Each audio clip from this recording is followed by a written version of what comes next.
Hello and welcome to another Sprues and Brews unboxing. Today we are having a look at Kill Team Moroch, the latest expansion to Kill Team. So we've seen a couple of these sets for the past year now, starting with the Octarius kind of box, which was the launch box for the new edition of Kill Team, including the Deathcore Krieg and the Orc Commandos. Every quarter, Games Workshop have been bringing out a new Kill Team box with a different kind of storyline and setting, new scenery in there, and two brand new kill teams. So first of all, I want to say a massive thanks to Games Workshop who sent us this a little bit early to have a look at and unbox. Hoping to get all this painted as well, ready for the review to go out. So hopefully at the end of this video we'll see some of the painted miniatures.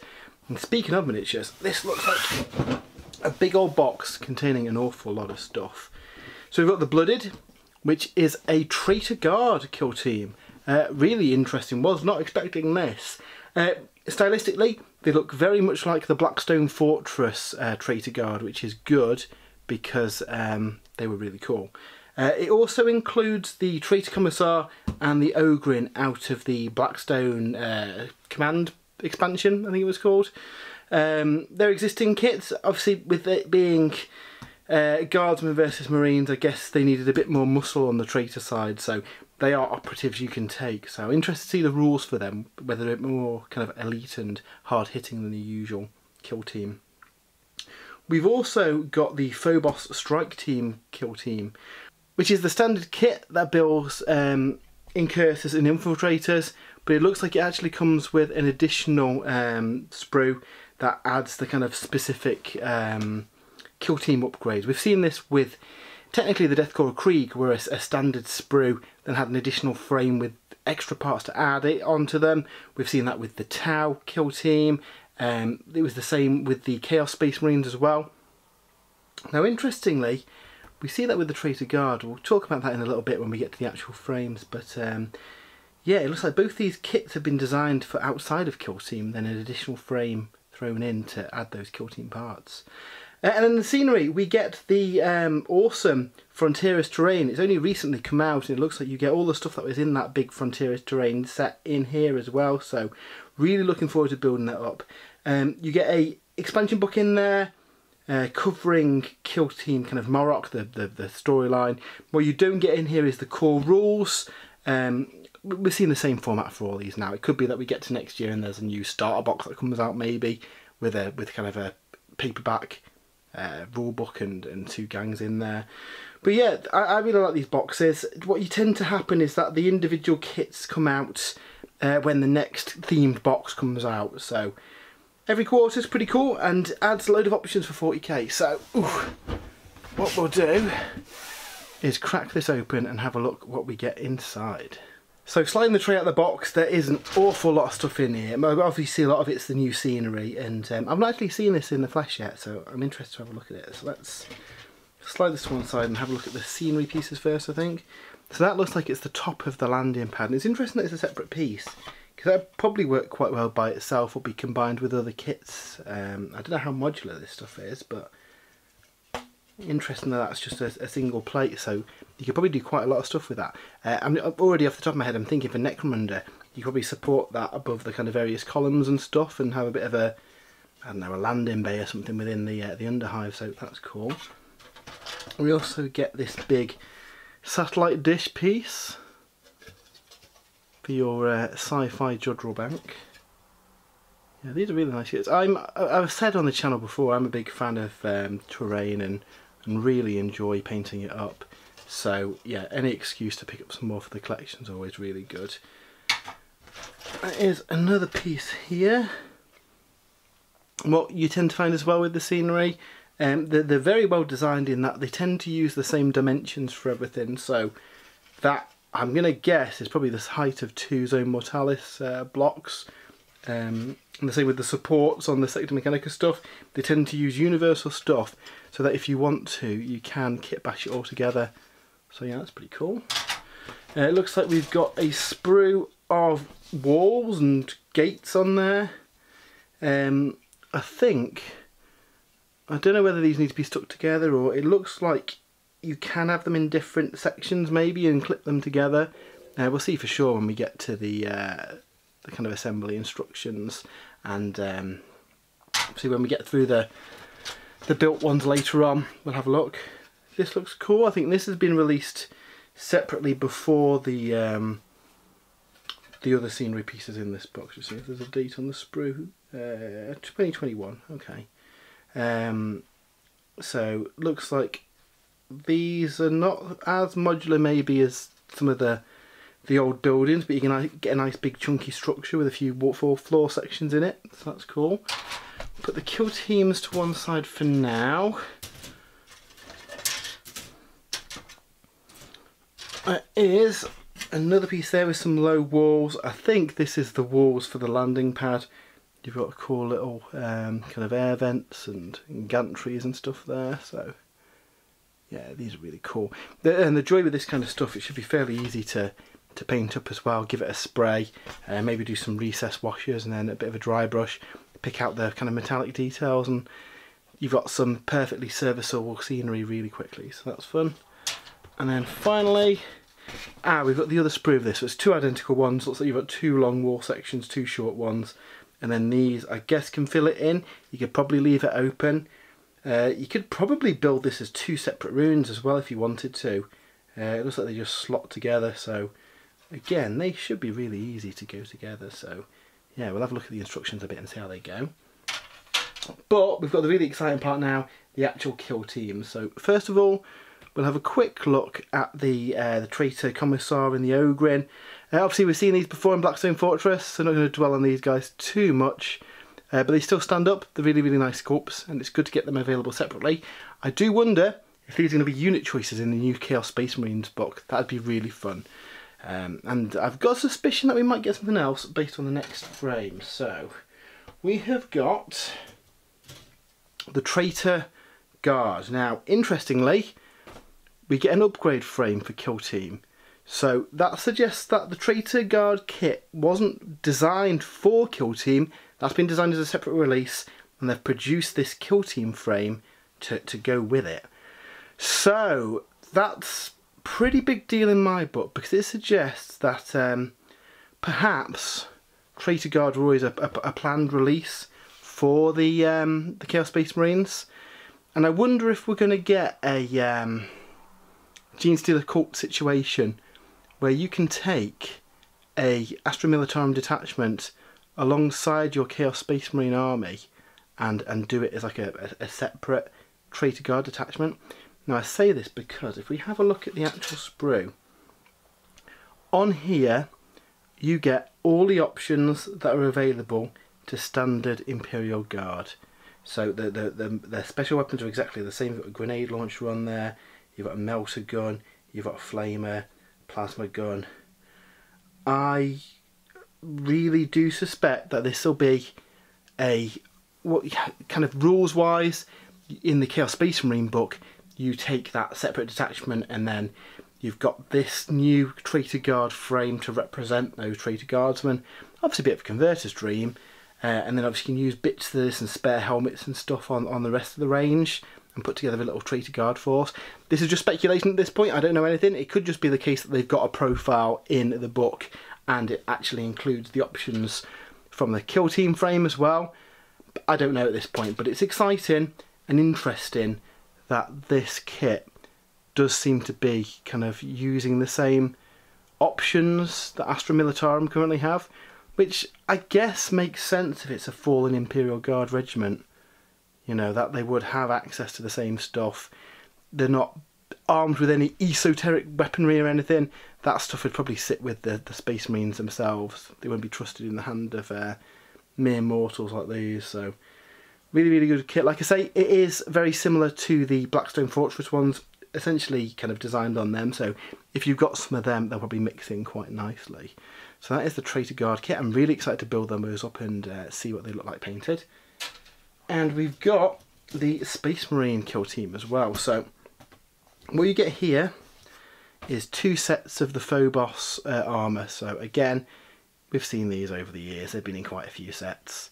You've got the two different infiltrators and incursors, is it, that you can build from this.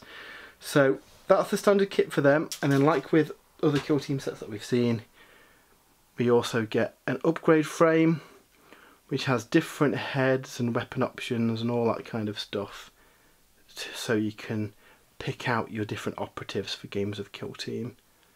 So that's pretty cool.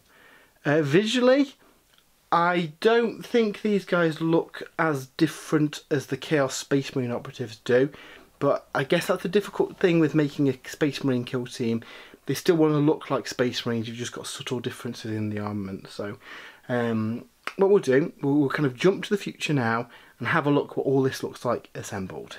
And here's a look at the scenery assembled and the traitor force as well. Unfortunately, I didn't have enough time to build up the Marines and get these all painted, but I am really impressed with the size of the buildings. I mean, so much I can't even get them all in shot. We've got the big satellite dish, which is amazing. This massive, like, aerial tower, again, not going to fit all that in the shot. So yeah, really, really chunky stuff, and it's pretty modular as well. So if we just move these fences to one side, and it's worth noting you get little connectors as well, so you can get all the various parts together. What you can actually do is stack the scenery on top of each other to make some different kind of layouts. So the satellite dish fits nicely on top of there if you want a kind of sci-fi Jodrell Bank kind of vibe going on. And equally, this big piece as well does actually fit on top of here as well. There's like connectors feet for it, so really nice. You can do a few different layouts. I mean, if you see the size of this tower compared to this Traitor Guardsman, pretty chunky. As for the figures themselves, really, really nice. So obviously the Blackstone guys we've seen in the past before. You've got a couple of options on the head and the like, but the new guys are really, really good. Now with the box, you can't build every single loadout. There's more operative options than there are base models.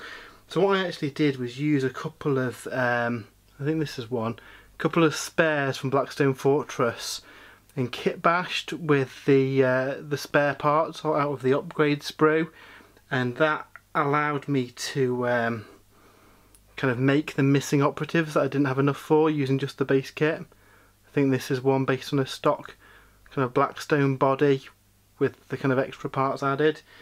Obviously the kit's designed for them, go together really nicely. So if you are kit bashing, or there's a few bodies where the instructions don't necessarily show how to build that option, a lot of the arms are interchangeable. Some of them you will have to reposition a tiny bit. I mean, if you're just building 10 models out of the box, it doesn't really matter, you're able to do that. It's just specifically if you've got, I think, 3 spare Blackstone bodies, you can make all the options, so that is worth bearing in mind if you want to do it. But yeah, the kits are really, really nice. Like I say, I kind of hope that we get the option to do like a guard detachment alongside a Chaos Space Marine detachment, similar to how it works for the Gene Stealer cults. Then use this kit and then, you know, rhinos, chimeras and the like, and use some of the heads as upgrades. I think that'd be really, really cool. So yeah, really impressed with these figures. They are very, very cool. There's some cool heads, and yeah, ways of kind of building these. There's a lot of options. Obviously, if you're building for Kill Team, what I would say is have a good look through the kind of the rules first and see which operatives you want to build. Some might be more useful to you than others, but if you have got access to those Blackstone Fortress Traitor Guardsmen, you can absolutely build every option out of this box. You will need to convert some of those old models though. So yeah, they are really fun. Let's have a look at the Kill Team Moroch book and see what all the options are. So now onto the Kill Team Moroch supplement itself. Like with the other boxes, this will presumably be available separately when the next kind of wave of releases comes out. That's how they tend to do these things at the minute.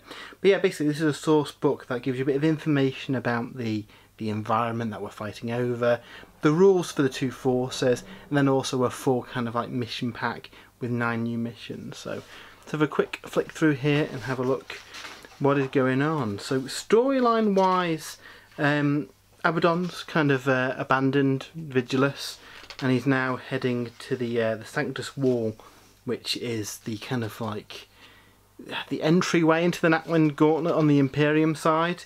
So the Imperium forces are kind of like reinforcing and deploying there to try and kind of fight off the War Master when he arrives.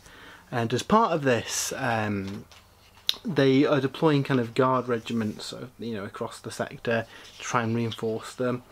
Now, a lot of the planets on here were kind of agricultural worlds where they were kind of growing kind of food for the systems within that Moon Gauntlet.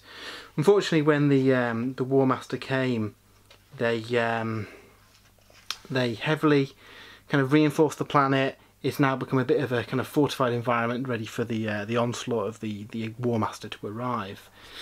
Unfortunately, the agents of the War Master have been infiltrating the various Imperial groups there, and sowed the seeds to cause a number of guard regiments to turn traitor. And this storyline kind of kicks off when those Militarum Traitoris forces, as they call themselves now, have turned on their masters, and there's an insurgency within these planets. And a Space Marine strike team's been sent to kind of deal with that and sort it out. And that kind of frames the background we've got for this. Now, from a kind of gameplay point of view, like with the other Kill Team supplements, we get some nice charts so that you can name your various operatives within your Kill Team. You've got some background quirks, base of operations, all that usual stuff, along with some background on them. What really interests me is the kind of information on the Militarum Traitoris, which is the kind of catch-all name for Traitor Guard. Kind of further refined within the Traitor Guard are the Blooded. So these are the equivalent of Chaos Chosen, really, where they are kind of specific operatives within various Traitor Guard regiments that have been kind of marked out as you know, particularly bloodthirsty or ruthless, and been drawn together into their own squad. So the Blooded are essentially veteran Traitor Guardsmen, and that is what the kind of kit in the box represents. Like I say, you have got the option of building the kit as just normal Traitor Guardsmen, but yeah, these are your sickest of the sick who are fully in sway with the Dark Gods.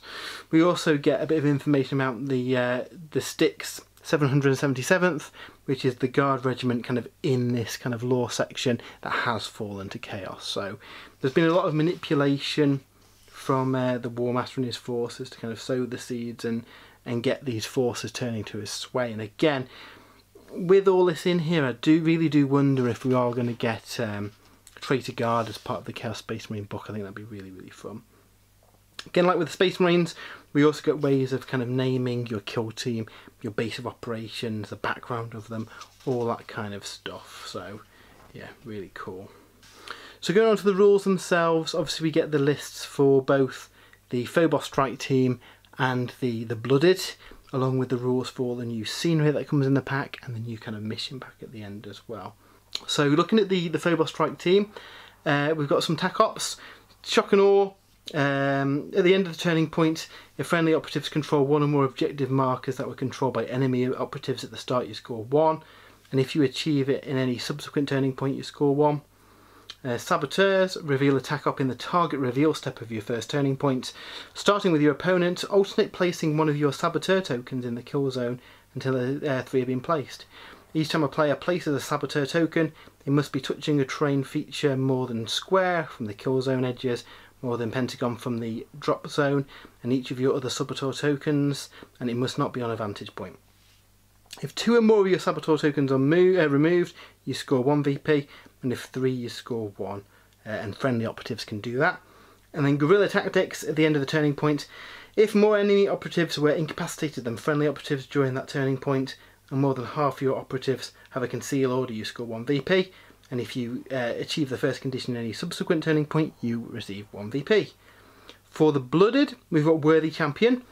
If a friendly Blooded operative that is under the gaze of gods, which we'll see in a little bit, incapacitates 1 or more enemy operatives during the turning point and is within pentagon of the centre of the kill zone or your opponent's drop zone at the end of the turning point, you score 1, and again if you do it in any subsequent, you score 1. Malign Command.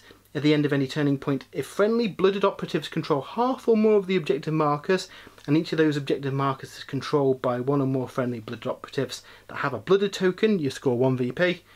and if you achieve the first condition in any subsequent turning point, you score 1 VP. And then finally, Bloodbath. If more than half of the enemy kill team has been incapacitated at the end of the battle, you score 1 VP. And if more than 3/4 of the enemy kill team has been incapacitated at the end of the battle, you score 1 VP. So some fun options there. Onto the strike team itself. Like I say, you get 10 models in the box, but there's only 6 members of this strike team. You get a choice of an Infiltrator Sergeant, an Incursor Sergeant, or a Reaver Sergeant. Now it's worth noting, you don't actually get any Reavers in this box, but I'm sure a lot of Space Marine players have probably got spare Reavers they can use for that. And then the Phobos strike team themselves got a variety of stuff, again including Reavers, as we'll see as we go through them. We get some cool kind of abilities for them as well. So Guerrilla Warfare lets them change their order, which is pretty cool. Omni Scramblers basically reduce a group activation down to 1. So limiting the number of kind of like chain commands that you can do. And then the multi-spectrum array, it affects the line of sight rules, so smoke grenades, etc. don't have any effect. And for the target to be obscured, it must be more than 2 circles away instead of 1. So yeah, it kind of improves your kind of line of sight abilities. Saboteurs interacts with your Saboteur tokens for the purposes of the objective earlier on. And then Terror, each time an enemy operative will perform a mission action or pick up, it kind of costs an additional action point to do them, so pretty fun. We also get some strategic ploys and tactical ploys for them, as we do in all the other books. The kind of kill team themselves, you get a lot of options. So a comms man basically gives an operative a free AP to do an action. Can't do one they've already done within the turning point, as per the usual rules. Your Infiltrator Helix Adept is basically your healer. He can heal up something for 2d3 lost wounds. They also have an ability where if something is incapacitated, they can heal them up as well rather than remove them. So really, really good choice to Infiltrator Helix Adept. We've got the Infiltrator Saboteur. So basically you can plant a Saboteur explosive token and then blow it up to do damage to things nearby. It can't do that as an Overwatch reaction though, unfortunately. That'd be quite cool if you just click his bomb and it goes off. So the Infiltrator Veteran's quite cool. You can customise his bolt carbine by giving it a couple of special rules such as balanced, lethal, no cover, rending, etc. So that's quite cool. You can pick and choose out of that list what he gets. The Infiltrator Vox Breaker's pretty nice as well. Basically it allows operatives that are concealed to act as if they've got the engage order. So that's pretty cool. So if people are lurking around hiding with a conceal token, you can go, actually, I'm going to treat you as engaged and just shoot you. So that's really, really fun. Your Infiltrator Warriors, your kind of standard guy. You've got the Infiltrator Sergeant. He can generate CP. That's something that you see with all of the different sergeants in this book. Incursor Marksman's pretty good. He can do an out of sequence attack. Basically you can do an Overwatch action mid kind of movement of another operative, which is pretty fun. Incursor Mine Layer, again does what it says in the tin. You can place a mine down, and when an enemy operative gets near it, it blows up. Pretty fun. Then you've got the Incursor Warriors. Incursor Sergeant again generates AP, and then you've got your option for Reavers and a Reaver Sergeant again generating AP. So you've got quite a lot of different options there for building your Phobos strike team, which is fun. Again, we get a load of different weapon options and the kind of battle honours and stuff if you want to play the kind of narrative mode, along with your rare equipment, strategic assets, all that kind of stuff, which is really fun. I do like Spec Ops. It's nice to string together your games of Kill Team with a bit of narrative. Onto the Blooded, which I think I'll probably be using for the foreseeable because, you know, I'm a filthy traitor and all that. They have a lot of options. So you have a Chieftain, you have 9 Blooded out of this list here, and then you get 4 additional ones. You can either just take 4 additional Troopers, or for 2 choices each, you can take an Enforcer and an Ogrin. So basically, yeah, you'll be able to use the entire contents of the box. Like I say, you get more different operative types than you can build straight in the box. So if you do want all those different varieties, you'll either need a couple of guys out of Blackstone Fortress or another box of these when they come out. But yeah, you get lots of fun options there. Blooded is an interesting mechanic. So you get kind of a pool of Blooded tokens. You get 1 at the start of the initiative phase. Every time an operative's incapacitated, they get 1. and the first time a friendly operative is incapacitated within a pentagon of an enemy operative. And then what you can do is then assign those to your operatives. Any operatives with a blooded token basically get to keep one of your dice as a successful hit. You can also pick a blooded operative to be under the eye of the gods, and they get an additional bonus in that they can retain it as a critical. So yeah, really, really cool mechanic there, and obviously I think for one of the objectives kind of keys off that as well, which is fun.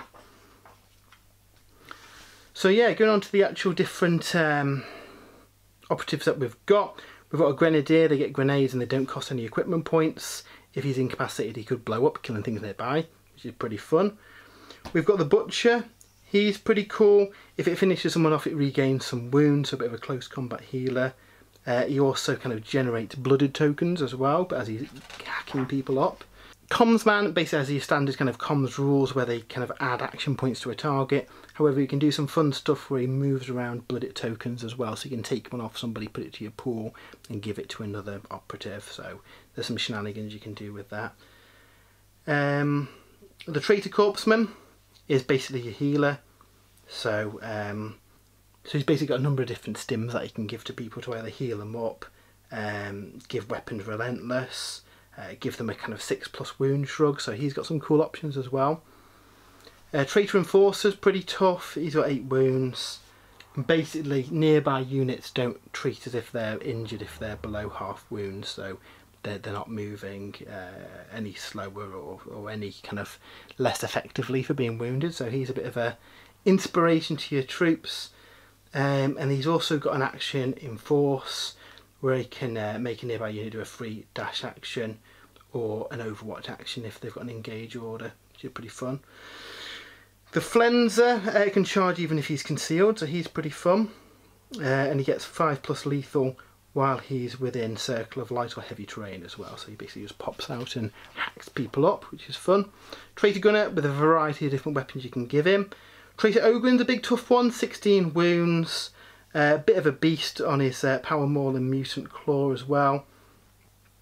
Chem Enhance, you can ignore any or all modifiers to this operative's action points and is not affected by the stun critical hit roll. He's pretty cool. When he does a charge as well, the target takes D3 mortal wounds, so he's pretty cool. Sharpshooter, silent sniper basically with a camo cloak. Traitor Thug, you subtract 1 from the damage that enemy weapons do to him in combat or shooting, so he's pretty fun too. We've got the Traitor Trench Sweeper, so he's got a shield each time he fights in combat with this weapon, and the resolve successful hits. Each time it parries, 2 successful hits are discarded, which is pretty cool. And then every time he's activated, he can use his shield. Each time a shooting attack is made against the operative, you can re-roll any or all your defense dice, but it does reduce his movement in order to do that, so he's quite a tanky one. You've got your standard troopers, and then your chieftain has got a whole different range of weapons that you can take, again like pretty much anything a standard Imperial Guardsman can take. Blooded Icon, once per turning point when a friendly blooded operative with a blooded token is incapacitated, you can add that token to your pool, so that's pretty fun. And then Lead with Strength, each time the operative fights in combat or makes a shooting attack, if it has a blooded token and is more than a pentagon from your drop zone, treat it as if it's under the gaze of the gods for that combat and shooting attack. So again, remember that means that you can retain a dice as a critical, so that makes him quite brutal as well. And again, we get all the spec up rules for these guys as well, so yeah, you can use these guys, get some experience and fight through a bit of a campaign. So something else we get in the book as well is rules for the scenery within the box. Again, nothing massively kind of added to it here. We just get some stuff such as, I think because this is slightly more than circle, it's treated as circle for the purposes of moving down it. The tanks themselves aren't a vantage point, but you can climb over them, but you can't stop on them. Again, it just kind of makes it easy to use that scenery in effect. There's some missions that interact with the landing pad door, so again that just gets rules to reflect that. And because it's got a kind of step up to it, you ignore vertical distance. So really it's nothing majorly new, just stuff that kind of makes the kind of scenery piece makes sense in the rules. So again, we've got a vantage point there. Everything else has got heavy. We've got doors that can be operated, and the Auspex Shrine, there's some missions that interact with that as well. So really, it just kind of to make sure that nothing's kind of ambiguous when you're playing through the mission. So it's quite good that they clarify all that to make it make sense, really. We've got the Vox antenna as well, so when there's something on that vantage point, no one else can be set on it because it's quite a small platform on there. People can scramble up that, even though you know, it's quite tall. So yeah, just stuff to make the scenery work. I think I mentioned earlier as well, you do get a number of pieces of different connectors as well to make those go together in different ways. So some that clip onto the walls of all of the buildings that they can then just against, and then you've got some corner pieces as well. So again, for rules purposes, these count as part of the scenery. Again, it just clarifies all that. So then, like with the other books as well, we get a 9 mission pack. Again, lets you use kind of all the scenery and the rules. They've got maps with the various layouts.